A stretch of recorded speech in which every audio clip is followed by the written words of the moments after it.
Ultimately, you are in the game of energy management. If you do not know how do you sustain higher levels of energy over longer durations of time, it becomes very difficult for you to reach high levels of performance. That's the topic for this video. Let's get started.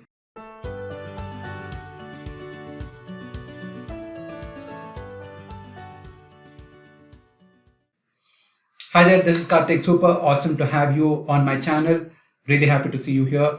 And in this video, there's one of what a lot of people want to know about: how do you sustain higher levels of energy or longer durations of time? It can be within a day, within a week, within a month, or even over a year.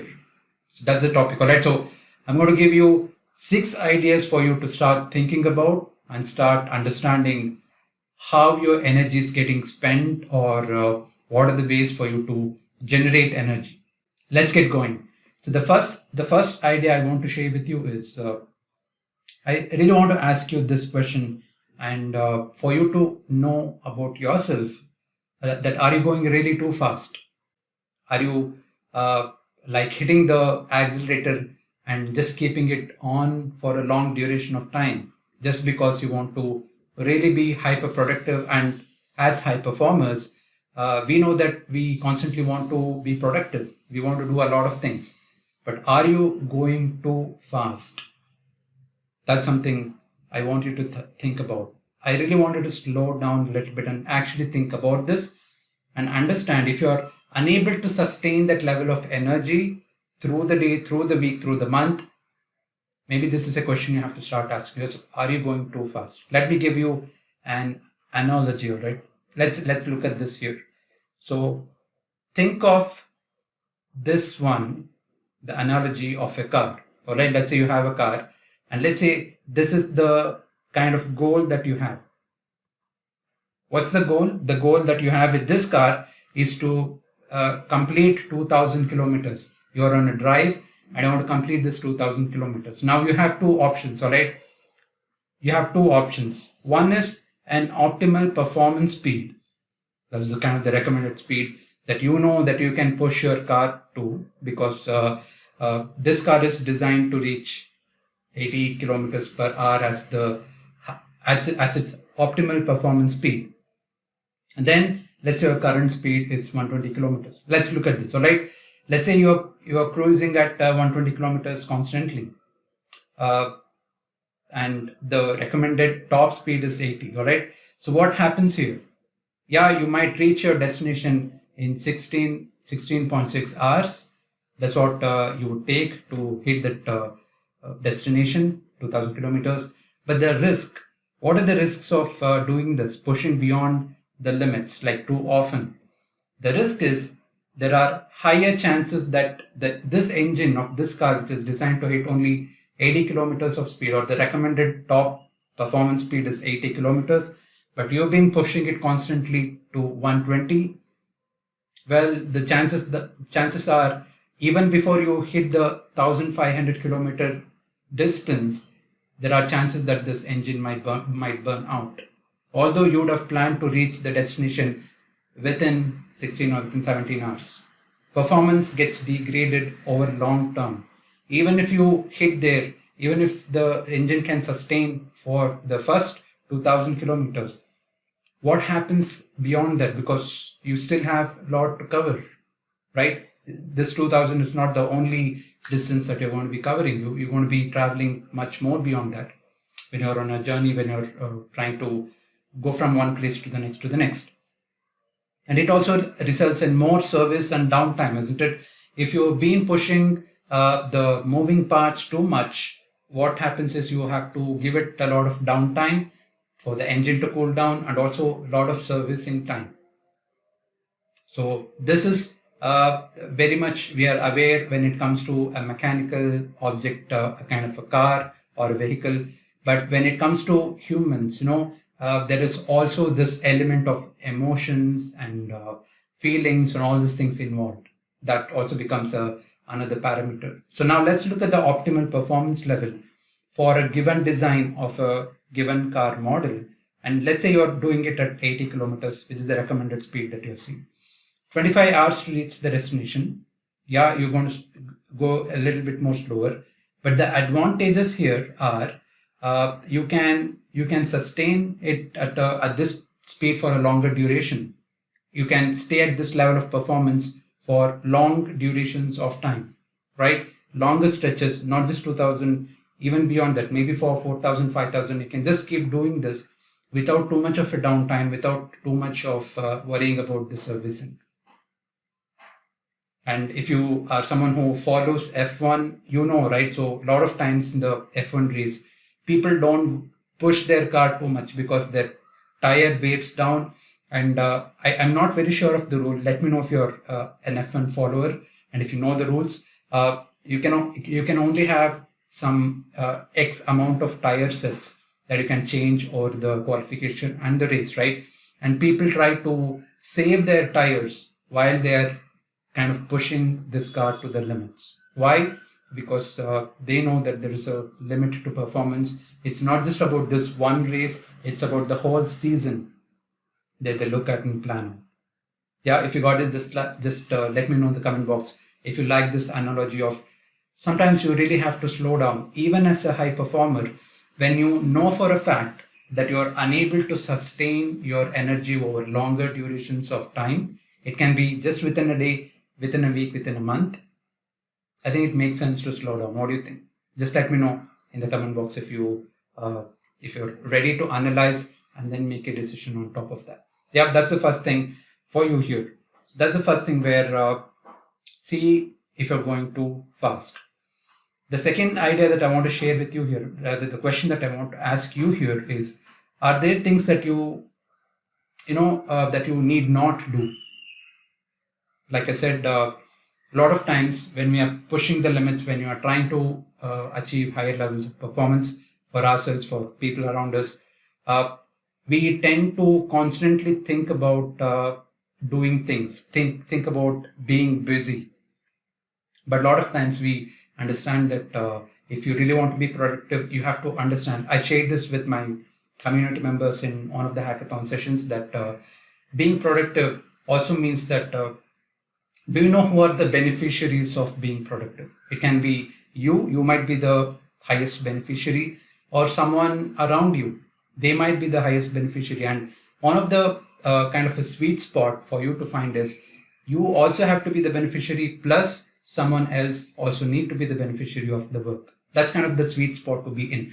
But if there are no one who's getting benefited out of the things that you're doing, maybe you have to take a hard look at things and see, are those things out of the 10, 20 things that you're doing every day, what are those things that you have to stop doing and probably delegate it to someone else? Because any kind of work, big or small, it's an energy exchange, right? Sometimes it's a lot of emotional exchange as well. But in this context, we know anything, even to think, even to do, even to act, it takes a lot of energy out of us. So if you're unable to sustain your energy, maybe start eliminating things that are really not useful for you, for people around you, or even in the long term, right? So I just spoke about this. The high performers have this internal drive of working all the time. So it's like, even if they say someone else not doing the work, they feel kind of frustrated and they try to push others as well. And there's no real downtime for them. So when you work on this, when you look at, okay, what are the things I can eliminate on a day-to-day basis? Don't plug in one more activity in that free slot. This is the context I want to set here is you realize that you are unable to sustain energy over long term. So, and now you eliminated few activities on a daily, weekly, monthly basis that you need not have to do. But now I would ask you to not fill that slot that you removed with one more activity. Just leave it free. Do some activity that really connects with you. Maybe go on a walk. Maybe just do some reading. Maybe just connect with people. Just watch some fun show, for some time. So just rewind and re-energize. Okay, so that's the thing. So this is what I also mentioned. Look at what can you delegate to others. So one of the key things which I learned about, delegating was, uh, especially when you are a high performer, you tend to believe that you are the you can do it in the best possible way, until you figure out that there are so many other people who are really interested in that activity, which is probably not aligning with your values, with what you want to do, and they are really good at that, and that matches with their value system, which means it's all the more important that you delegate it, and also delegate it to those people who really find meaning in doing those kinds of activity, which are probably taking up a lot of time for you. You know what I said? If this was a cool hack, just let me know in the comment box. So delegate, and also can delegate smartly. That's an option for you. Right, that's the second idea for you to sustain energy over a long period of time. The third one I want to share here is this. Um, inside my community of it's called the High Performance Lifestyle Hub, uh, which is based on the high performance habits, and one of the key habits is to generate energy. High performers know that they have to generate energy, and one of the key important ways for you to generate energy is to have an active lifestyle. So if you're unable to sustain energy for over the week or the day, maybe it's time for you to look at, are you having an active lifestyle, which means in order to put it in a more meaningful way, understandable way, at least twice a week of workout. Like, it can be some sports, it can be some gym sessions based on your health and physical conditions. Please always consult a doctor before you go and start off these things, in case you have any health conditions. But otherwise, are you having an active lifestyle? And the other thing to look at it is, are you having an overactive lifestyle? Sometimes what we see is high performers already know that they have to be very active, like work out and do some intensive activities, but that itself can be a cause of lowering their energy levels, because they're probably not looking at the nutrition and hydration and the recovery process, but they're constantly working out and burning out. So look at it in both these angles. If you're already having a very active lifestyle, see what's your recovery process to that. So that's the third one, active lifestyle. So think about it, and maybe share in the comment box, what is your daily, weekly, or monthly activities to have an active lifestyle. The fourth question that I want to ask you, or fourth idea I want to share with you is, do you know if what you eat works for you? Might sound funny, but do you really know that if there are certain foods that are kind of do not match your digestive system, or do not match uh, your own individual allergies or anything else that you might be having, and it's probably worthwhile going through this check and really knowing if there are certain foods that really causes kind of gastric problems or acidic problems or anything of this sort in your stomach. A funny thing which one of my mentors shared was, when I was coaching one of the people, he realized that this person had a kind of an allergy towards egg, basic egg, whatever you probably be eating it. Uh, he realized that after 40 years, one of his doctors mentioned that he has an allergy with while eating egg, because of eating egg, which means he should avoid eating eggs. And because of that, he could not sustain higher levels of energy through the day, through the week, through the month. So don't think it's very important that we know what our body really can accept and cannot. And have you eaten any of those foods, after which you immediately see a drop in your energy level, your attention, your focus, and all you just want to do is you just want to sit and doze off, right? Have you experienced it? And there are certain foods which you eat. Uh, it does not reduce your energy level, but it really keeps you active and alive. If you experience that, please let me know in the comment box. I would love to know if you have done this research and if you have experimented with foods and how it has turned out. All right. So that's the fourth point, let's go to the fifth point to sustain higher levels of energy through the day, through the week. How well do you set your boundaries? How well do you set your boundaries? When I say set your boundaries in this context, I'm more talking in terms of with other people in your life, at work, in your business, so on, and all the other areas in your life, right? So, because whenever we are interacting with someone else, it's obviously an energy exchange, and more importantly, it's an emotion exchange. And subconsciously, we keep imitating the emotions of the other people whom we interact with subconsciously. So if you're constantly in touch with some high energy individuals, or obviously who's very positive, thrilled, and all that, that's great. Maybe it's time for you to be in such company often, but a lot of times it happens that because of what people have gone through in their own lives, they tend to, put across that energy of negativity and negative emotions onto other people. And for you to get out of that, it takes even more energy, even more focus, even more determination to, to get back to work, which means you're depleting your energy levels as you're doing this. Make sense? So let me know in the comment box if you have experienced this, both in the positive side of energy exchange or in the negative side of energy or emotion exchange. And if you're someone who's keen on developing or generating energy, that's one of the high performance habits which I teach inside my community. You can check out the link and be part of the high performance launchpad. All right. So there I'll be taking you through certain important secrets and also the high performance habits, and share with you how that can transform you in the areas of productivity, clarity. How can you kind of really improve your psychology about thinking about becoming successful and being a winner and all these things. So, right. So, if you're interested, just check out the link and be part of that. So, that's the fifth one: setting boundaries, especially with people.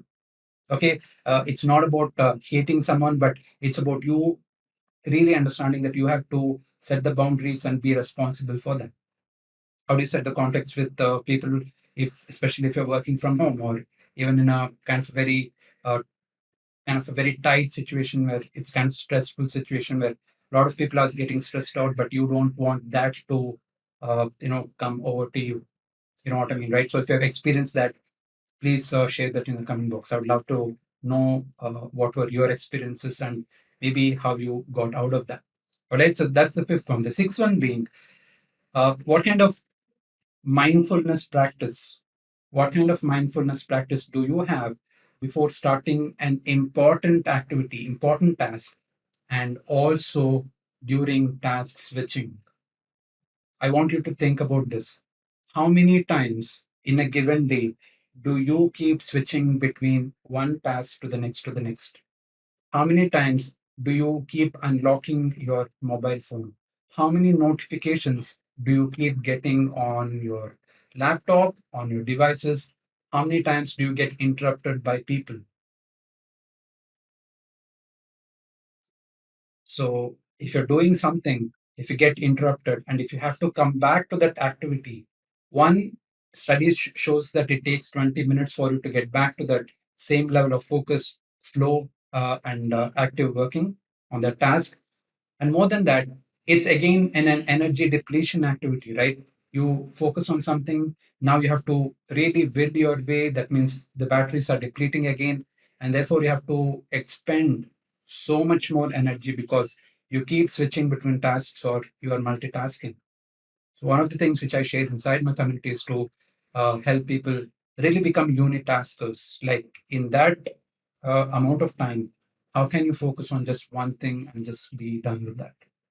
I'm not saying when I'm taking you through all this, I'm not saying that there are going to be higher priorities that might come in your way, but we have to be open towards that. But majority of the times, if you see, you can implement one or more of these things. Don't you think so? So let me know if there are other things that you do as a practice, as a habit that has helped you to improve your levels of energy. Please share in the comment below. I'd love to know and learn from that because through these videos, it's about constantly exchanging these kind of ideas and learning. from each other. All right. So I hope this was helpful. I hope you truly understood the importance and the thought that we are actually in a kind of a world where we have to manage our energies very, very well, especially with a lot of innovations coming up in the technology space. You're going to be bombarded with so many more distractions. So here you go, six ideas, six questions that you can ask yourself to generate high levels of energy for longer durations of time. I hope this was useful. Let me know in the comment box. Do like and subscribe if you want to know more of these things. And if you really want to be part of the High Performance Lifestyle Hub, check out the link to join the first level to that, which is the High Performance Launchpad. And I'll be more than happy to help you serve you in the best possible way to help you create that lifestyle of high performance. Thank you so much. This is Karthik signing off. I'll catch you soon in the next one. Take care.